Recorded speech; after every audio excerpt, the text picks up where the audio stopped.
to the paper, the grass is always greener.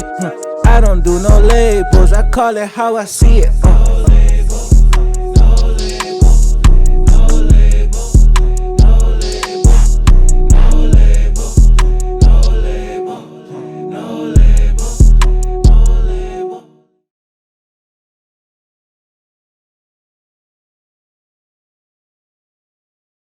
Yo, what's up, everybody? Welcome back to another episode of a No Label Convo. Here, my boy Now. Yep. Shouts out to everybody that's been subscribing on YouTube as normal, liking on Instagram, sharing on Instagram. Follow us at No Label the Pod on Instagram, No Label the Podcast on Facebook, at No Label the Pod on Twitter. Now, go ahead and get into the sponsor. Oh, yeah. Shout out to our sponsor. Shout out to Guapcoin. Guapcoin. Cryptocurrency for the culture, you know what I mean? Download your wallet, you know what I'm saying? Get into it. Probably about to be they saying it's going to be a little crypto crash, you know what I'm saying, before the big boom, so. I mean, that shit crashed a couple times already. They say that shit supposed to go to 10, you know what I'm saying? Hold down. Either buy when it's red. That's all I say. Oh, man.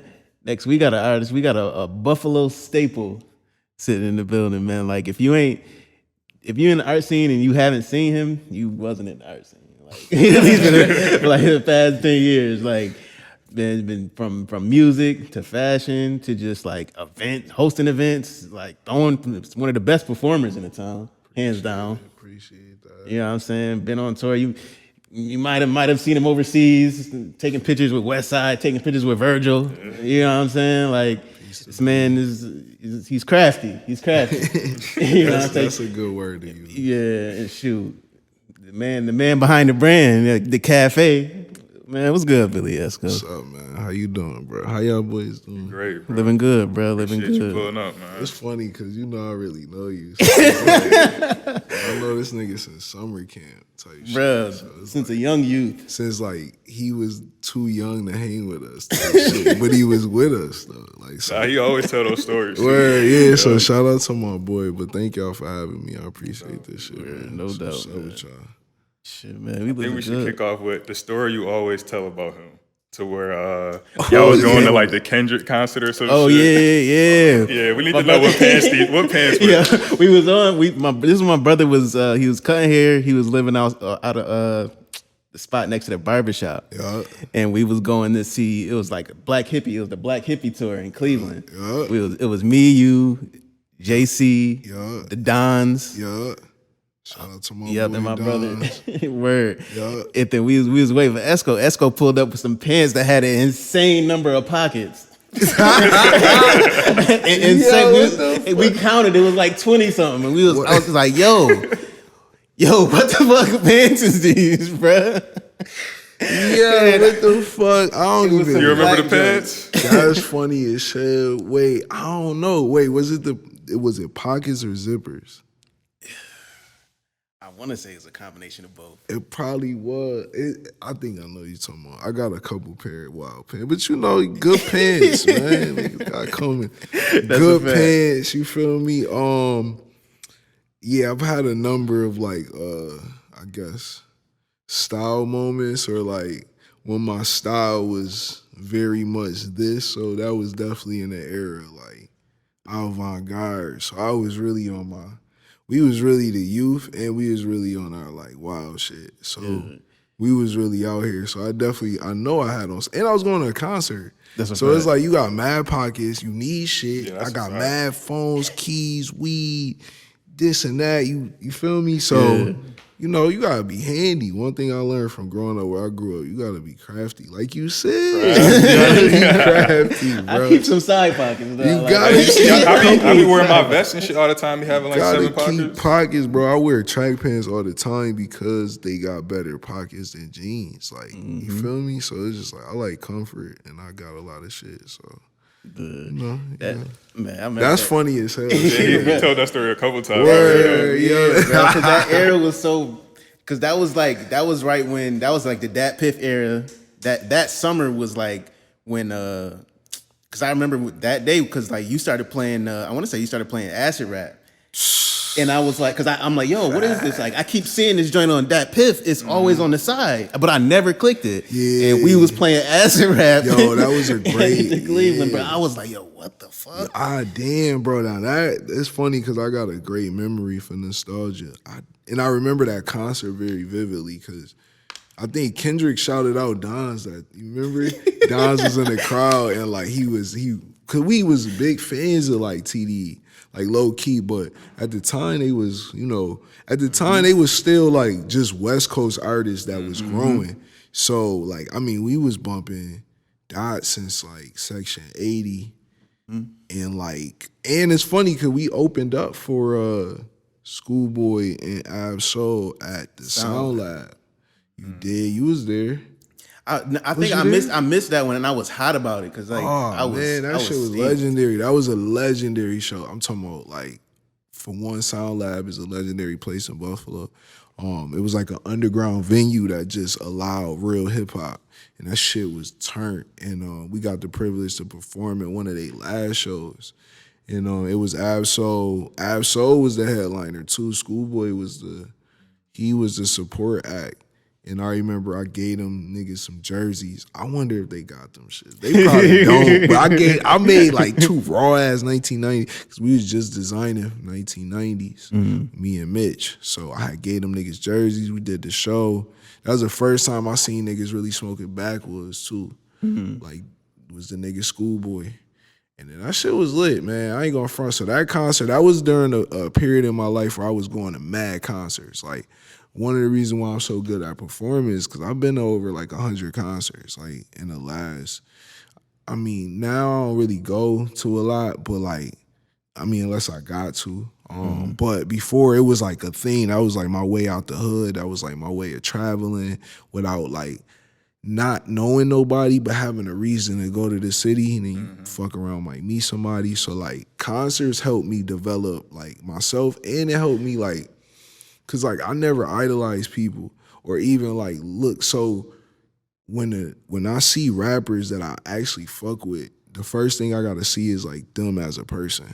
Like I fuck with artists like so Chance and shit. When I always listen to acid rap is because I'm listening to words and I'm like, damn, this I can feel it. Like so it was like at a time where like we was going to see these niggas because like we want to see what you about. Like we want to see if you really real. Like and I could tell you like it's some niggas that wasn't like who you thought they was, and there was some niggas like that superseded the shit.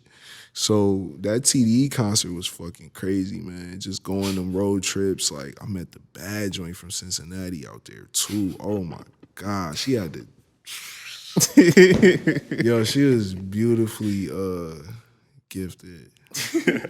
Blessed. I almost got into a fight at that concert. Word? Yeah, because it was like Nigga was mosh pitting. I don't know what it was, but it was like this white boy was trying to like mosh or something. He bumped into the black girl, and then the dude behind him was like, "Yo, what you doing?" And he tried to get in the black dude's face. Black dude cracked him. Boom. Dude started leaking. Like he boom, boom, boom. He hit him 3 more times. Yeah, all this shit is coming back. Yo, so I'm like, oh. So then I'm like, he's stumbling. He falling on girls, bleeding on him. Like. I'm like, oh hell no! So I grab him and pull him off the girl. He turned around and started squaring up with me. I'm like, oh, I was about to drop him again. I was about to drop him, and then he just looked around and just like. Oh, why'd you grab him though? He was bleeding on the girl. Like you knew the girl. He was trying to. Bro, it's a gentleman. I'm asking you, you know the black people. He bleeding on the black. I'm about to just let him bleed on her. No, black like queens. He can't help it, bro. Get off my queen. He did the right thing. Get this. Yeah, you funny as Feel me? I couldn't let him do black that, man. Queens. You did. I couldn't let him do that. But that concert was like one of those. You know how you got moments of each summers? Like that was like my moment of that summer. I was like 14. Yeah. Yep. I was Good Kid, Mad City. So, or 13 or 14. Yeah, it was like right around there. Yeah, right shout out to that. Yeah, that's dope. For sure. So like, was it always like a music thing, music and art thing, like even when you was in school, all that shit? Yeah. So like music started when I was like maybe like 13. Just like, I don't know, cause like I didn't take music serious, but music always been around. Like since I could remember, like when I was younger, I used to like perform in my crib for like my aunt and my mom to like Usher and fucking 112. Like I fuck with R&B to this day because of that. But that was my introduction into hip hop as well, cause Biggie was on there. You feel me? And then JD was writing for Usher, so it sounded like the rap shit. So I was like performing and watching them niggas do it. And then when I was like in maybe like late grammar school, one of my homies, Bryant, this nigga, he used to rap like freestyle and shit. It's like G-Unit era. And then I went to high school, and then I met my cousin Monk, Camouflage Monk, and we met at a family reunion and shit, and this nigga was already popping. Like, this nigga had the CDs. This nigga was like the littest cousin you could ever imagine. Like, this nigga was mad cool. The first time I seen this nigga was just dressed mad crazy. Like, style was it. I'm like, yo, what the fuck? Dickies before Dickies hit the town. Like, this nigga was always ahead. So, like, I just used to, like, be around him and shit. And then I was already doing music like a tiny bit. My man Lynn C took me to the studio, and that was just like we at football practice rapping. Like, let's go to the studio. But the nigga we hustled up like a bank, like $50 at the time. You know, that was a lot. Hustled that shit up and went to the nigga Future. Future is a producer in Buffalo. He was. So if Shay, I'm trying to think. Shay was like, Shay is the kind of like the guru of Buffalo as far as curating like rappers together. Future was like his contemporary, a little younger, but because he was doing his own thing, but he produced some mad shit. He had mad mixtapes, all type of shit. So I went to his studio, we recorded, but it was like I was using raps from my brother. Like, I was taking shit. It wasn't really serious. And then when I met my cousin, my aunt passed, wrote a song to this Alchemist beat, Hold You Down. And then, so it's funny how that shit worked. And then it was Prodigy, Hold You Down. Wrote to that. G was like, or Monk was like, yo, you gotta stay with me. Like, the nigga really was like, yo, I'm signing you. This shit was funny as hell. I look back, but we is so serious. He like, yo, I'm signing you. You ain't never gotta look back. Like that, we like fit. I'm like 14. End up quitting football. Like, I'm playing football at the time, so it's like my shit is sports. After that shit, I'm like, man, fuck practice. I already didn't want to practice. I just want to go to the games. He was looking for a reason? Hell yeah, man. I ain't gonna front, man. You feel me? I already had like a little, and my mom was like a teen mom's like little coach. So it was like I was already smooth with it. But then I'm like, this shit was so much fun, like rapping in 2005, but like we jumped off the porch. Niggas had a studio, then my mom got crazy with it, so she bought us a studio, like just on some whim shit. I'm like, buy me clothes. Like, I don't want no studio. Yeah, had the joint right at the crib. Right at the spot. So music always been around, but it was like just a part of life almost. And it's funny, I got this interview when I was younger, and again, I'm like 15, 16 at the time. My mom, we got a video out. We in high school with a real DVD video, like paid a little budget for it. Like, niggas is hot shit. You feel me? Like, niggas was the man in high school. So it was like, in the interview, they asked, like, you know, what you see in 5 years and blah, blah. Everybody's talking about this grandiose shit. And I just remember saying, like, as long as it don't become a job, like, I do this as long as it don't become a job. And I'm like 15 at the time. And I look back like, damn, I was really serious about it, because I didn't take it serious because I'm like, damn, it's so much of a job to do. But it was always there. I was always making music, always in the studio, always with niggas making music. Ski's my best friend. This nigga lived like 2 blocks away from me. So it was like every day after class, we in the studio because it's in my crib. Like, so it just grew up until like college. And then that's when I always been fly, but then fashion became more of a part. And then that's when the fashion grew and shit like When you that. went to college is when the fashion grew? Like more so when I got into it, like as far as like designing and the business of it. Like before, like I made t-shirts in high school. But then like when I got older, like maybe my freshman, sophomore year, that's when we started in 1990s. And it was just like it was one of the first streetwear brands like of the new millennium in Buffalo. Me and my man Mitch, Arizona. And then from there, I went to Buff State, and then I was doing fashion, and then that's when like I started getting more into designer shit. Like I always been into like Pradas or Gucci shoes, but then like, what the fuck who is Alexander McQueen? Who is Murray Margiela? Like, who the fuck is Rick Owens? So was you going out and doing that research on your own, or was like it was somebody introducing you to these people? Honestly, like it's crazy because a lot of that shit was like, it would just be there. Like I might get a glimpse of it. Or like one time this nigga, like it'd be different shit. Like I've always been privy of what is there. And I've always had like a knack. Like when I was in high school, I was ordering red monkeys and bait from Japan. Like and I don't even know how the fuck I even got to the email to reach this nigga, but I'm on a dial-up email ordering boxes of, you feel me? So I was always like looking for fashion in some way. And then like I started linking with like niggas that was on to different shit, and I'll see it and then be like, do my own research. So like my man's, he was more into like Stella McCartney. And I always hear that name, but I'm like, oh, let me see what the fuck this about.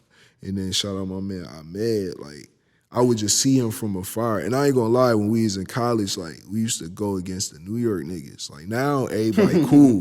We all family. Shout out all my niggas in the city. You feel me? Because I got love in the city. Used to be a thing, like. But at the time, it was like all my life I had to go, like it was like a fight with fashion to prove that niggas was fly from where I was from. But it wasn't like intentional. It was just like, just pull up on the scene and they like trying to front on niggas like, whoa, what is this? So it was just like always into like that. And then I started learning like, you know what? Who is these people I'm spending money on? And it just grew. You feel me? Did you see the like a transformation in like the resale game?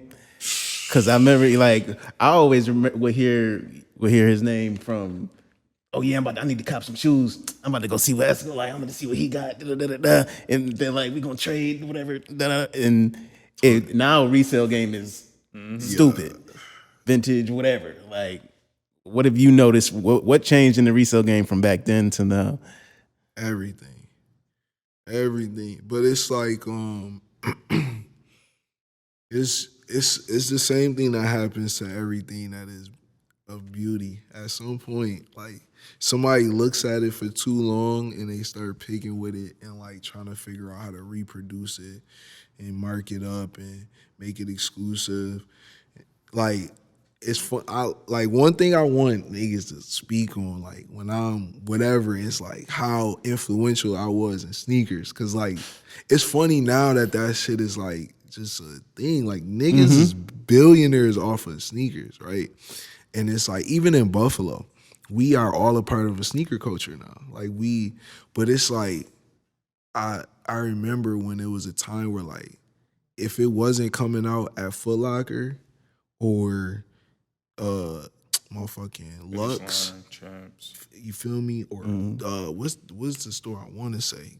Tent City. Tent City. If it wasn't coming out at like these places and you wasn't in line to get the newest Jordans, nobody really cared. So when niggas was coming with this other shit, it went on deaf ears at first, but the people who knew really knew. And I remember like when Great Fives was $500, and that was the most expensive pair of shoes.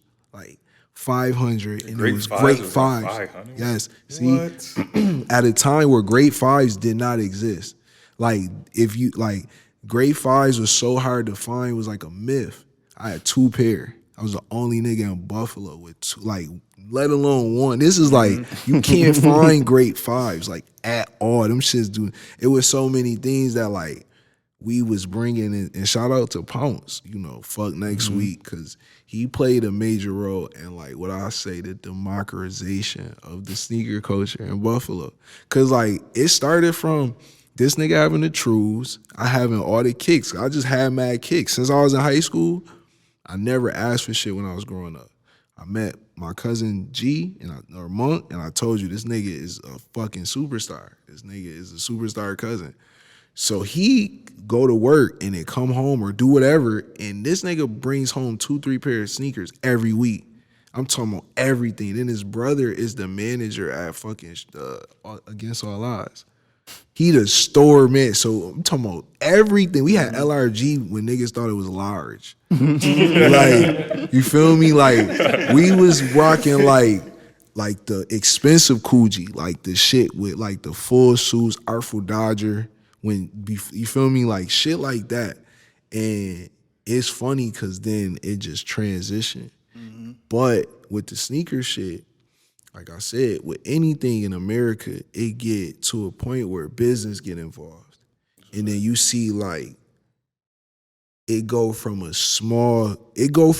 community, like a niche, like Nike talk. Like we on the back blocks of the internet talking amongst each other. And then it goes from that to LeBron, well, the retros, it goes to because you remember Jordan wasn't selling a lot. Like, that's why they had to do on them countdown packages and shit. So it go from that to then LeBron and the Big Bang collection. That's when I got out the sneaker game. That's when you got out? Yeah, because I bought the Some of the LeBron 9s, right? Yeah. So right before then, the South Beaches came out. That was when I really got out. South Beach 8s came out. Them shits was the most. They was head cracking. Right. I got them shits retail at Athlete's Foot in Harlem for like $160. I like was asleep. Athletes. And like woke up. Like literally woke up and I'm like, we was driving to the city. So I woke up, we was in the city. I'm like, oh shit, them bronze come on. Let me go see if they got them. Went to Athlete's Foot, copped a pair, just walked right in. The nigga behind me copped the rest of the pairs. Had them shits, right? And then had them. 2 months go by. I'm like, you know what? Nigga Pounce offered me a deal. I'm like, you know what? I'm gonna take this deal. Like, fuck it. Them shits would go. A month after that, them shits went up to like $1,500. Bro, I was fucking sick. Cause at that time, no sneaker had ever, no fucking Nike, no basketball shoe had ever been $1,500. Like that shit was out of this world in a resale price. So that's when the resellers came in because they seen that. Like, what? $1,500 for one shoe? This nigga just bought 10. What you think that nigga did? He sold all of them shit. So it's like, that's when I got out because I'm like, I don't like doing shit without love. Like all that shit. That's why I am who I am. And I move how I move and I am where I am. Because it's certain shit that I just don't agree with, and it's like, even for business sake, now I'm getting into the business, but before it was like, fuck business. If it don't align with how I feel, fuck that shit. So it was just like, I was out. I sold all my kicks, bro. I sold cement 4s with the Nike Air on the back, 99s. I'm still looking for $120. I'm still looking, bro. I was selling, I had Mocha 3s before they reissued them. When them shits was like, my brother was trying to make me wear them. I'm like, these shits is ugly. Hold on, so how was you getting these exclusive shits though? Because you couldn't just, like you said, you couldn't just walk into the store and get them, especially in Buffalo. Man, shout out to my OGs. It's about lineage and it's about my fucking heritage. My older brother was you feel me? Much love to Juice, because it's funny. On my way here, I just seen his son in the whip, and his son older now. When I was around, his son was a baby. So just to see that and him come in this conversation is God. So shout out to Juice and shout out to Fly, my brother.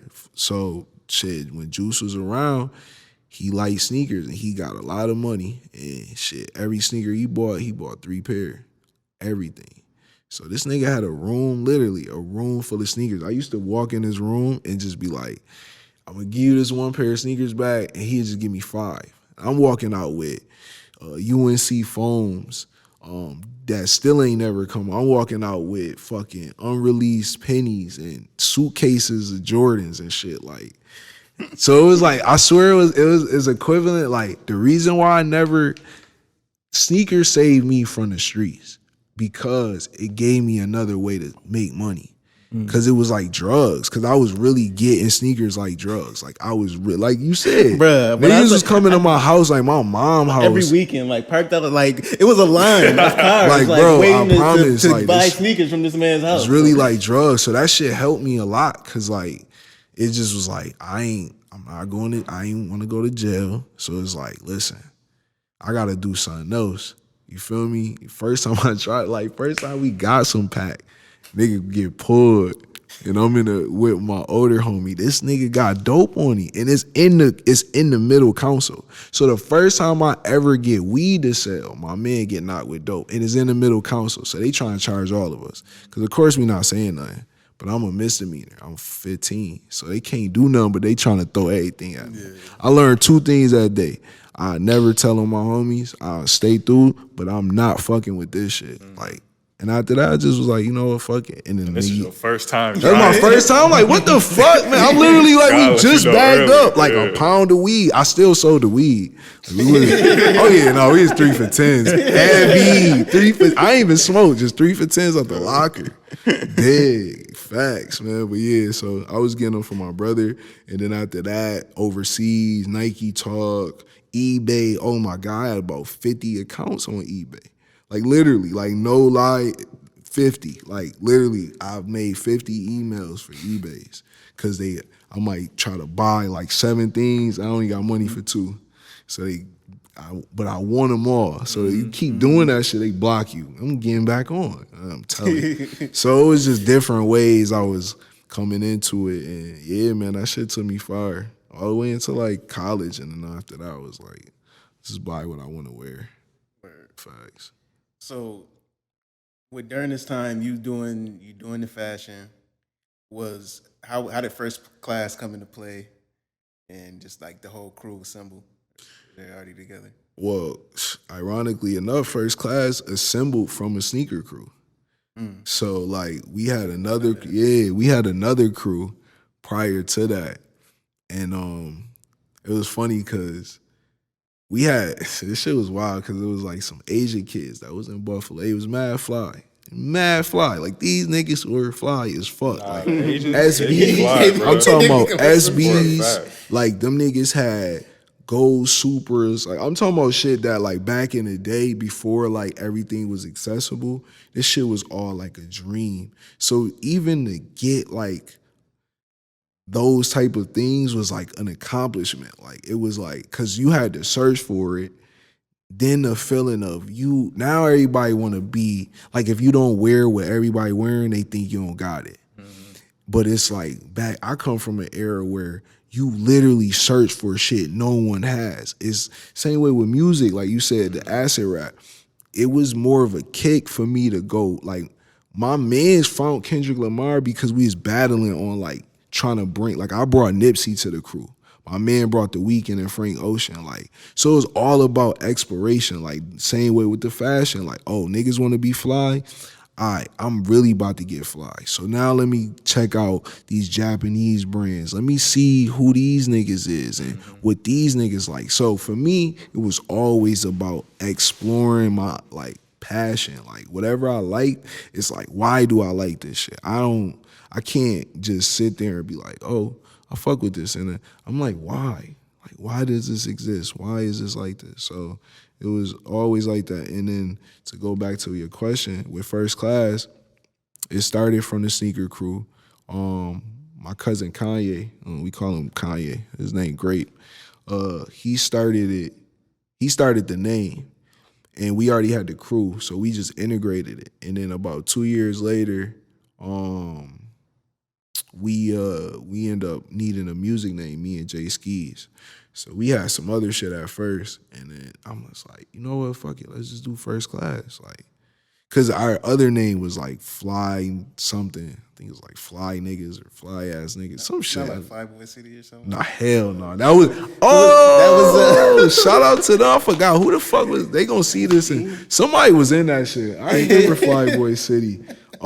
That's funny. We definitely had crews in Buffalo and shit like that. Fresh crews. See, man, like it's just that mentality. You know, niggas move out the hood or be in the hood because all this shit was still on the east side. But yeah, so it just grew into music, and then of course Mitch Arizona was always with me. Then who came after? Brasco, and then OG Soul and Drop Dead. Drop Dead is our female artist, Jayla. She's fucking amazing, like super talented. And then yeah, man, then obviously the team, you know, Ocho, all the bros and shit, you know how we roll. So yeah, man, First Class came into existence 2011. Okay. Or 2009. We put out our first project like 2011.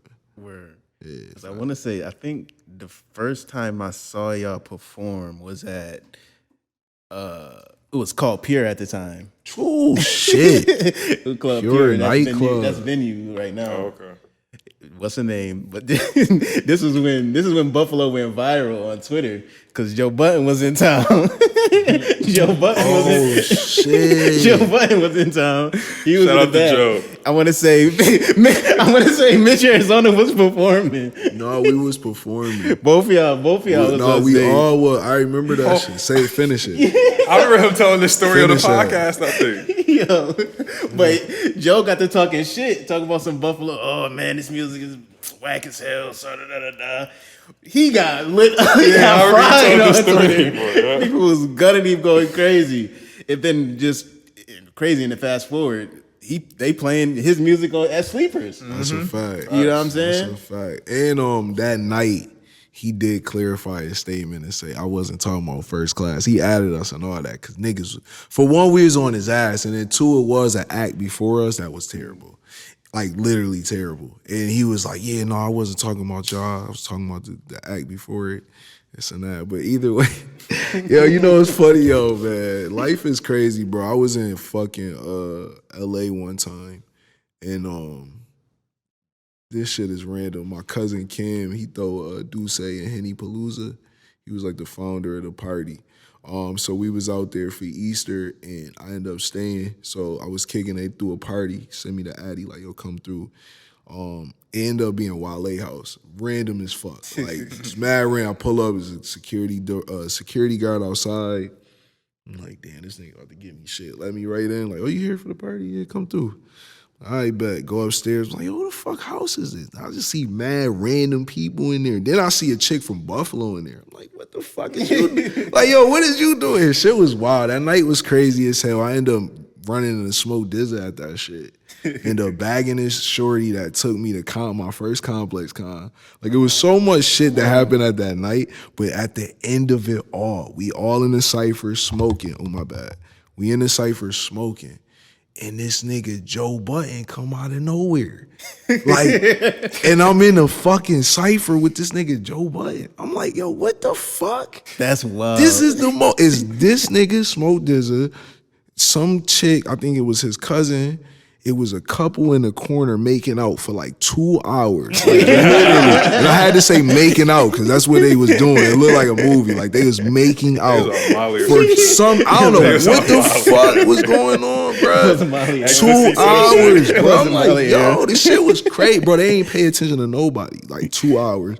It was a shorty I was talking, like that I met that night. And then me, it was a nigga in like a bow tie, because it was Easter. So nigga had a bow tie with like a sweater vest with Levi's and Timbs. It was like the baggiest shit at the bottom, but That's Easter. disgusting. I'm like, yo, bro, that was the most random. He kept asking the nigga, like, yo, you know this nigga off of 133rd? This nigga, I'm like, yo, this bro, I'm like, yo, I left that shit Buffalo, New York at like 9 o'clock at night after being there for like 2 hours. It felt like 10. And I'm just in the Uber like, yo, my life is fucking crazy, bro. So yeah, man, I gotta shout out to Joe. Man, so I want to ask a little random shit, but let me before I tap into that. What how did you end up going to Paris with West for Fashion Week? How did that all come together? God, for one, you know, I always gotta make light of that shit. And I'm like, I've told this story a lot, and I'm in every way I'm trying to, or every new interview I try to tell it in a different way, and not to be long-winded, because as you see, like, I'm very long-winded with what I gotta say. But ultimately, man, it was a chance. Like, I took a chance. You feel me? I had a conversation with Wes, and he told me he was going randomly. Like, it was just a random conversation about something else. He like, oh, I'm going. And if you know Wes, he do random shit like that. Like, he'd just be like, oh, fuck, I'm gonna do this. And he'd do it. So I'm like, shit, if you going, I gotta go. Like, I just got, like, I gotta go. Like, I just can't. You can't be the only. I gotta go. Like, I gotta see what this is like. And I'm like, you going out there, let me just see what this shit is like. It's gonna be interesting. Had no idea what was going on. I knew it was Fashion Week. And, like, I've been studying. I've been down there training for Fashion Week. Like, just waiting to go out. Try to go a couple times and different shit, like, stop me from going. Mm-hmm. So at this time, I'm like, shit, if I can get my passport, and I knew you get it expedited in a week. So I'm like, shit, if I get my passport, I'll meet you out there on Friday. This was the Thursday before. So I'm like, it's gonna probably take a week. Get the shit next week. I'll catch you for like 3 days. So I end up going to the passport joint, and they told me come back Monday. And this is God, because like if I'd have went Friday, I'd have put it in for a week. And it took mad long. Mm-hmm. But they was like, yo, if you come back on Monday, you come early enough, you might be able to get it the same day. So I'm like, shit. So I had a show that weekend. It was Esco and Friends. So we did Esco and Friends, and that shit ended up selling out crazy. Like, was this at Nietzsche's? Yeah, we like sold Nietzsche's out. Like, we packed that shit out fucking stupid. And man, I was staying at the Aloft at the time, because I had just built, or they just built it. And I'm like, shit. This hotel in the city, got the view. I'm feeling like I'm trying to be on my Kanye shit, record my next project. So, yeah, man, I went, got my passport that day. I was scrambling, ended up buying my ticket. Like, went, applied for my passport, bought my ticket, got my passport, packed the hotel up. I had studio shit in. I was staying there for 2 weeks. Took all my shit home, drove to Toronto with my mom. Shout out to my mom, she the GOAT. Drove to Toronto at like 4:30 and got there just in time. Now, mind you, I just told this nigga, like, shit, I'll meet you there. I ain't tell him nothing else. Like, I'm just like, I'll meet you there.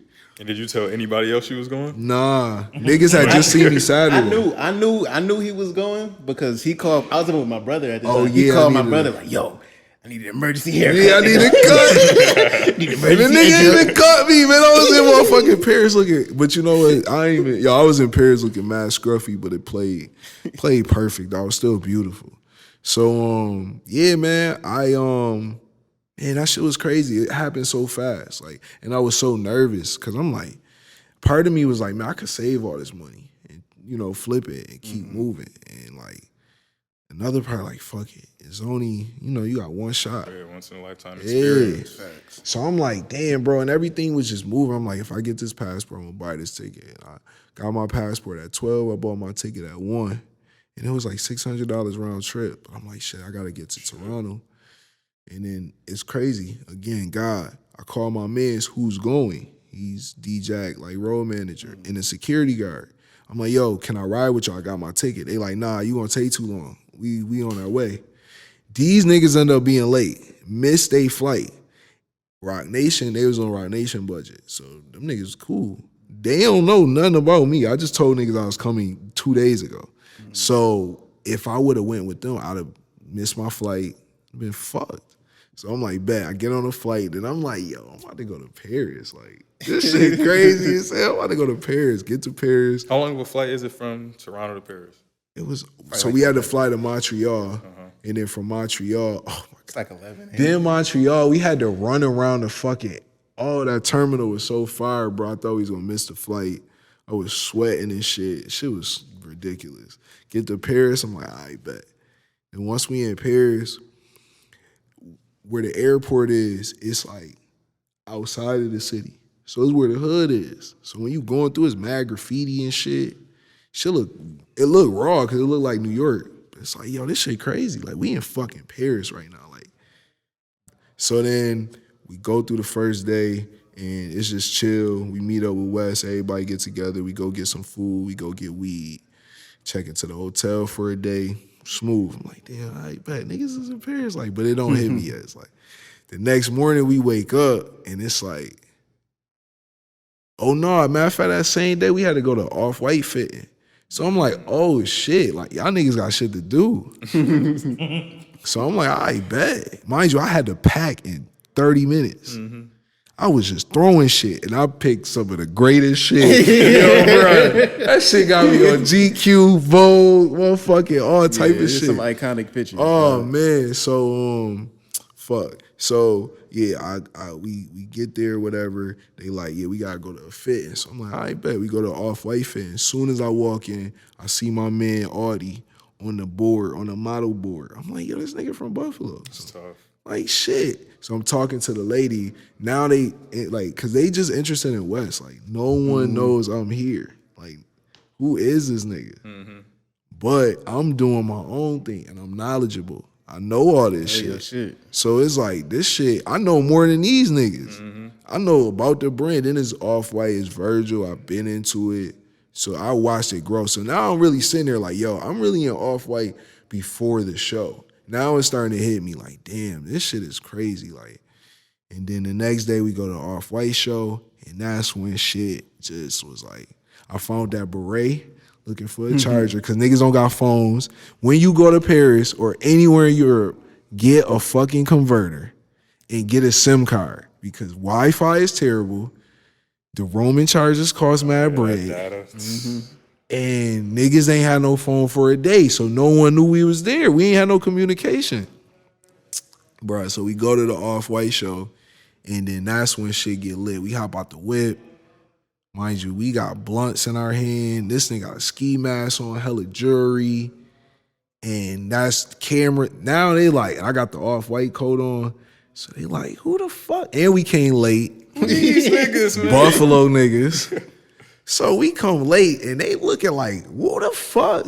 Mad pictures, just shit. Now I'm like, okay, this shit fire. They escorting us in the backstage. I'm not gonna lie, bro. I've always dreamed of like going to Paris and just finessing or seeing niggas. And I'm like, yo, if we in Paris, I'm from the States, you from the States, and we niggas. We got it. So that was my whole plan. Like, I'm gonna go to Paris. I'm gonna run into Ye. I'm going to run into Virgil. I'm going to run into Rocky. I'm going to run into, like, these brands, these people. And I end up running into a couple of them people along my journey and shit. You got to run into Virgil at the Off-White joint? Yeah, so, when, like, as soon as we got escorted in, see my man Audie, first person. Like, fuck, now he's here. I'm like, oh, shit, give him a big hug. Everybody looking like, who? Why are you hugging my model? Like, but it's love. It's not like a bad thing. It's just like very interested. Like, who are these people? And then Wes is talking to Virgil. I'm talking to Audie. And then this lady come. Her name was, Mimosa. Her name was Mimosa. That's fire as fuck. She did it. And she was like, yo, how do you know this person? Like, just randomly. Like, how do you know him? Like, who are you? Just doing an interview, like, right on the spot. But I'm talking to her, and now she like, who is this nigga? I could talk. So, say that to say, they seen me doing my thing. And then Virgil and them just, like, waved me over. And I had the Nebraska jacket on, and I like ran into Virgil before. So, and he posted my work before. So we always like channeled each other's through the ethos. That's why I fuck with him so much. Cause it was like, again, it go back to I don't idolize nobody. So with him, I was just learning myself through his work because it was shit I was doing on a micro level. He was just a macro level. He was able to do this, put paint on a polo, like, print on a polo, sell it for $5.50 and call it Pyrex. That's why SZN was like it was. And I'll just keep it 1,000, bro. Just from growing up and watching like you and it's like your team do what y'all do, bro. I never seen any like body do it from the cassette tapes to the magazines to just different type of shit that like high quality merch, like from the cafe, from the hats, everything. It was just like, it's like, bro, it can't be no difference from this and just like somebody who has a warehouse and manufacturing and all of that shit. Like, bro, because this shit is special, bro. Yeah, like I I've appreciate traveled that. different places. I never find shit like this. I appreciate that. No, it's from being from Buffalo too. I always say we are tasked with how can I say this? It's like, all right, we go through certain problems and conditions that allow us to answer in a way nobody else can. You feel me? Like, we really be moving in like 10 degrees. Like, that's not normal to most people. Most people don't got to deal with those conditions in the world, especially black people. That's not supposed to be what we doing. Yeah, right, all the time. Yet we still find ways to elevate, and then it created another thing. So when we is out in Paris, it mimicked in our style, the way we move, how we move. So when we go into these fashion shows, it's like everywhere we go, they feel Buffalo. Like, we out there and we go to the Louis Vuitton show the next day, and like, again, this is Off-White is like, but then, and they playing West Song and the shit, all this other shit. Then we go to Louis Vuitton, and that shit is fucking like, bro, it's a mile-long walkway just to get in this shit. And so the prestige, and we end up running into somebody else from Buffalo, some lady that been over there for like 30 years. She like a writer. She like, I'm from Buffalo. I'm like, what? Fuck. So it's like anywhere I go, it's just Buffalo is just through and through. So when we was in Paris, man, that's why it came out so prominent, because it's like, it's the first time real niggas from Buffalo really touched the soil. Like, people went vacations, niggas was in the soil, bro. Like, niggas was out there. I was out there for 8 days. I caught the train out there. Like, I met a girl out there, and she took me to like the top of some part of Paris where you could see the whole city and shit. And like, we just smoked. It's like a basilica, like a church. We just sitting out there chilling. And I'm just like, yo, what the fuck is going on? My man's out there. The nigga told me, like, yo, you get anything you want out there. I got you. Like, you want a pistol? And I'm like, yo, I'm in Paris. You give me a pistol in Paris? I'm just like, yo, just the concept that we from Buffalo. And we are able to like articulate ourselves to the world, and they just love that shit because they never seen nothing like this. You feel me? So Paris was just like, that changed my life, saved my life. It did everything for me. And it just was like one of the truest testaments to like, man, God, everything. Like, you feel me? So shout out to Virgil, man. Long live my boy. Shit was a beautiful moment out there, bro. I can't lie. Yeah, bro, I can only imagine, bro. I remember seeing you out there, bro. It felt like the city was out there. Like, I felt like I was out there, like, seeing that. Oh yeah, what was the response from everybody else when they seen you was out there? Yo, bro, so mind you, we ain't had chargers for the first day, and the time is 7 hours ahead. So by the time the day start here, it's already done over there. Like, we going into night. So when we went to the Off-White show, mind you, I was in Buffalo on Saturday. This was the rawest part, I could say. Because we in Paris, but niggas don't know. Like, no one knows. So then we finally got our chargers after like the whole day of being at Off-White. Our phone, we ain't had no service, no nothing. So by the time we got back, and at the crib, niggas had a Ford. So if you listen to Pray for Paris by West, start to finish is how the trip went. So if you pay attention, because the last 3 songs is like in America. So that's why like different people is on it. But start to finish is how it went, basically. And like you could kind of hear the verses and all that. So we had like a 4-story fucking amazing crib. Shit was big as hell. Spiral staircases, elevators. Shit had Wi-Fi on 1 floor. 1 fucking floor. And it was the fucking floor that ain't had no heat. So niggas is cold as hell in this old ass. You gotta pick one. Bruh. Shit's crazy, brother. Oh my God. So yeah, so once we got our phones back, Hypebeast and all them had already posted, and GQ had already posted the pictures that we was at Off-White with Virgil. So niggas is seeing me on the runway before I know. So I'm like, niggas is calling me like crying. Like that shit had fucked me up. Cause I ain't gonna lie, yo, was bad people crying. I'm like, what the fuck is you crying for? But now I get it. Like I do get it. But at the time, I'm just like, okay, I get it. And then niggas is like, the gram is going crazy. Man, I almost had motherfucking, yo, India fucking love hit me up off that shit, bro. That's crazy. Off of just niggas seeing niggas in GQ. Like, yo, you dress mad fire. Like, I was trying to style her for a minute. And then COVID happened.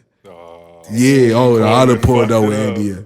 She'd have been in the town. Shout out to India, man. We got a link. Yo, for real. Because that shit was, I'm like, damn. It was going everywhere. And even people in the fashion world, like somebody I knew that's very prominent, it was like, yo, it's some big people talking about y'all right now. Like, y'all really went over there and fucked. But COVID stopped, like, the momentum. But, like, I'm glad I at least got to see that pre-COVID world. You know what I mean? Hell so, yeah. Man.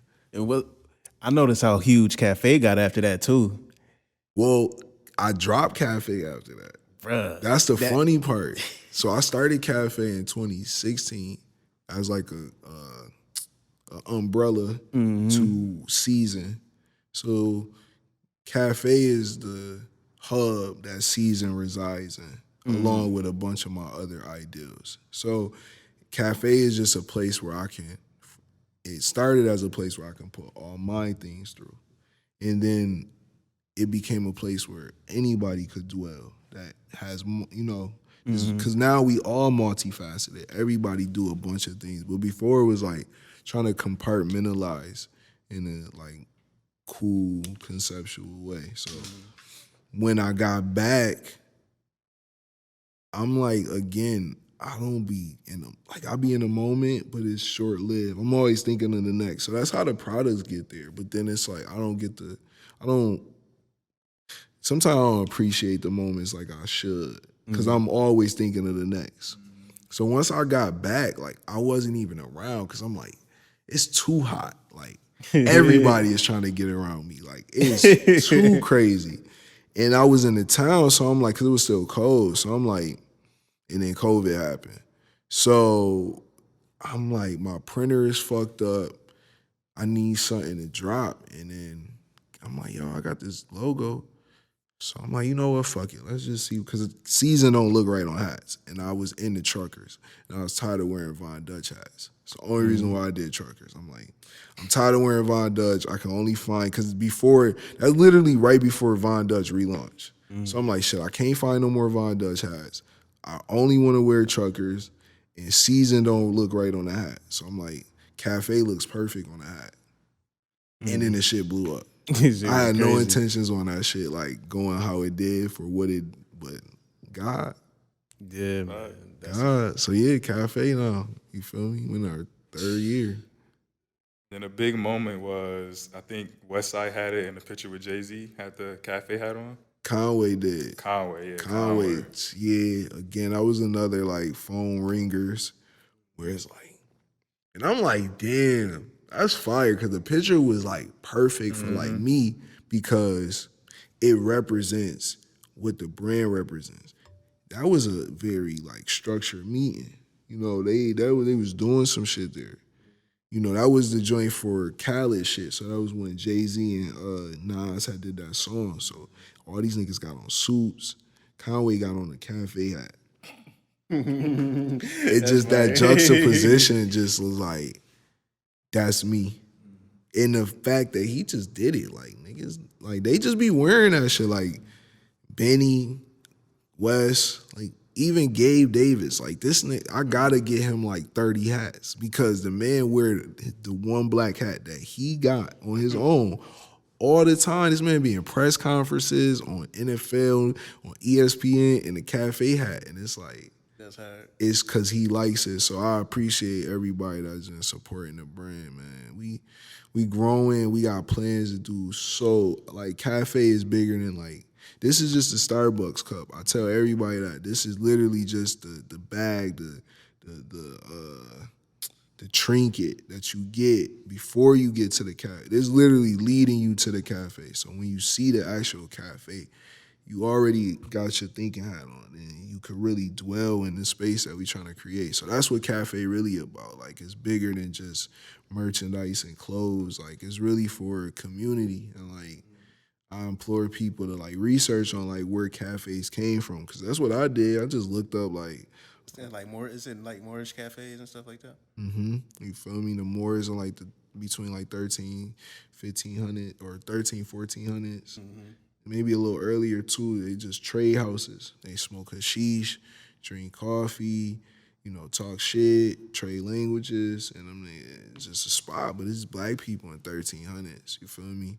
So it's like, damn, I need a spot like this, because all my niggas is a lot like that was in the hood, and the rest of my niggas gotta work from 2 to 7. So it's like, I'm just in the world. So it's just like, yeah, man, I had to figure something out. Yeah, bro. That's a fact. That shit is fire. Yeah, man. Kimon, you had any quick questions? For real? Oh shit! Oh yeah, I got it, because I got a few more. But I know I taught. when you got that idea to go from music to clothing, like sometime around college, you never really said what was the spark though. Like, what was the thing that was like, you know what, I'm gonna go this way. I got an idea in my head, but I ain't want to just like. I feel like I was always trying to. I guess music is always a passion. It's from my heart. It's something I was born with, like God-given. Fashion, my style is from, God-given, but then actual fashion, a brand, that was like my way of a job in the beginning. Like, if I gotta work, I rather work like doing something I love. So when I was into sneakers, I was just like, damn, I want to open up a store or something. And I design little t-shirts and shit. But in college, we started 1990s because we couldn't find the clothes that we wanted. And it's funny because like it literally, everything I wanted ended up happening in the world later. Like, it just blew up. But when we did it, it was pure intention. Like, I just want polos, and niggas wasn't making polos, like good polo no more. Or niggas wasn't doing certain shit. So I just started making clothes for myself. Like, and then people would ask, I want this, I want that. And I'm like, all right, I'll make it for you. And it just grew. That's a fact. Word. Shoot. I'm gonna keep all the rest of my answers mad short so we can. Yeah, let's not do some of this music. Let's not just tap into some of the music. So you said, So you said Cafe started like 2016. Is that like the same time that you dropped Gallery? Was that like a combination thing, or? Yes. Yeah, actually, yeah, because when I made the Gallery logo, I made the Cafe logo too. But Gallery shifted. So Gallery came out of like a shift. So I had like a plan early on of like my projects. Cause again, music is a passion. So to me, it was just like, it's my life. So I had made up 3 projects. Avant-Garde, which actually came out in 2014. Ghetto Couture, which was supposed to come out in 2015. And then Master of Color. So I just wrote this down as like, this was my 3-album thing. So when I dropped Avant-Garde, I kind of diverted from music for a little bit. I was a little discouraged. And it was shifting too. SoundCloud was just coming around, and it was just changing. The CDs was done. It was getting a little different. So Gallery was like my pitch back to Ghetto Couture. I was trying to get back on track. And like in my head, I could have just dropped Ghetto Couture, right? But even I was so down to the concept that all my shit had to line up, like literally. So with Gallery, it's just an extension. Like Avant-Garde is about an art gallery. Gallery is like me being in that gallery for so long and then stepping out and then watching what the fuck just happened while I was in there. So that's how Gallery came about, and then we got Cafe a year later. So that's why the album Cafe is Cafe. I was trying to explore that notion that I'm at now then. Yeah. But again, it just wasn't there yet. Yeah, I remember when I heard Gallery, I was like, "Yo, this shit is insane! Like, this nigga's out of here." Yeah, that's the like, first. That's the first. That's when project I was heard. like, "Yo, this is different." And then I seen it. We watched it continue to grow, and I was like, "Yo, this shit is dope as hell." And you just put Avant Garde on streaming platforms, Yeah, right? finally, man. We was fucking struggling to get that shit on there with like samples and little shit like that and clearances, you know. But finally, we was able to get it on there. And I implore anybody watching this, like, especially if you still watching this. I know you watching this because it's a great interview. But it's like, yo, go listen to Avant Garde because it's a start. I mean, the B Word is on streaming platforms as well. The B Word was my first project under Billie Esco. So if you want to start from the beginning, that's my reasonable doubt. Like, and then it goes like that's my start, and then it goes to Avant Garde, and then Gallery, Cafe, and then it keep going. So yeah, man, please go through the catalog because like Yeah. If you like fashion, if you consider yourself a fashion anything, sneakerhead, whatever, and you listen to his discography, you're gonna hear references Expensive from raps. a very expensive rap. raps. You're gonna have to be next to your Googles if you ain't there. Like, bruh, like high class fashion bars. it's all about taste, man. They be trying to front on a black man like we not the creators of taste. Come on. So it's just like I want to show people like I'm from Buffalo, right? And I know about a bunch of shit that ain't never been in Buffalo. You could too though. And that's all I'm trying to put. So even in my music, when I'm talking about it, a lot of niggas just be like, I got on this, I got on that. But it's like, I'm trying to tell you how this play into my life. Or like what this do for me. You know, how this work, what else I got going on. Cause if you listen to my music, all of this shit is real facts. Like, I cannot make music without literally saying everything that is like just happened. So I mean like every scene, and I know rappers say that all the time. When I mean every bar, like every name that I mention is real. Every girl I talk about is a girl that I could show, like everything, because to me, music is my life. It's the way that I figure out myself. So it's like, it's a time capsule. I listen to aesthetic raps like a week ago, and I'm like, yo, why the fuck? Now, look, I'm talking to myself. Why ain't nobody tell me this shit is hot? Like, this ain't my shit. Like, I'm like, yo, this shit is crazy. But then I realized the life I was living in and what I was doing and shit like that. So, yeah, man, listen, definitely expensive raps. You're going to learn some shit. You're going to hear some empowering shit. You're going to definitely hear about a tale about some woman that took me on an adventure. Like my raps is really like you listening to me. You know what I mean? You are 100%. And I'm trying to get more into like also rapping for people too, like because I know information that may help somebody. So instead of making it all about me, like, let me make a song that I know is not for me, it's for somebody else. But right now I'm just in like I've always been a person like I can't even write unless like I know that shit is real. Like when I was younger, I couldn't listen to Soulja Boy, I Got Me Some Bathing Apes until I got some babes. That's how bad I was. Like when Nelly dropped Grills, the song was so fire, I stopped listening to it until I got Grills. Like I was just that adamant about like, nah, I got to live what I'm talking about. So when you listen to my music, like, yeah, this shit is real. Shit, you just sold out your show last weekend. Yeah. Probably I'm gonna sell out this weekend. Yeah, we got the ballroom with free music party, and then we got the festival, the Buffalo Festival. It's like my 4th year performance. So, yeah, man, like we took it back because I mean, obviously with COVID, it fucked up a lot of the touring, and then it kind of messed up the local scene too, like a little bit. Because like with the bigger acts, you know, they only perform so much, so you want to see them. But with the local, you know, people still skeptical about being in places and this and that. So with these events, we making it very intimate and very like calm, you know, curated, fly shit, and just some vibes. You know, we got the A-Team. That's the band I play with. Shout out to them boys. Yeah, shout out to my boys. And yeah, man, it's just we trying to again put some taste back in the community.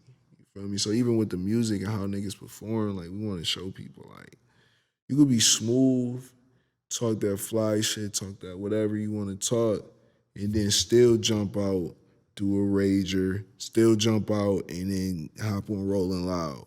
Or do a tour with Wes and Conway and them real fast. And then come back home and then make sure that the community is still seeing, like, nah, bro, this is us. Like, this Renaissance is us. And, like, I want people to know. Buffalo is a part of a larger thing that's going on, but we are a main hub in this shit, bro. Like, a main part in that shit. So, yeah, man.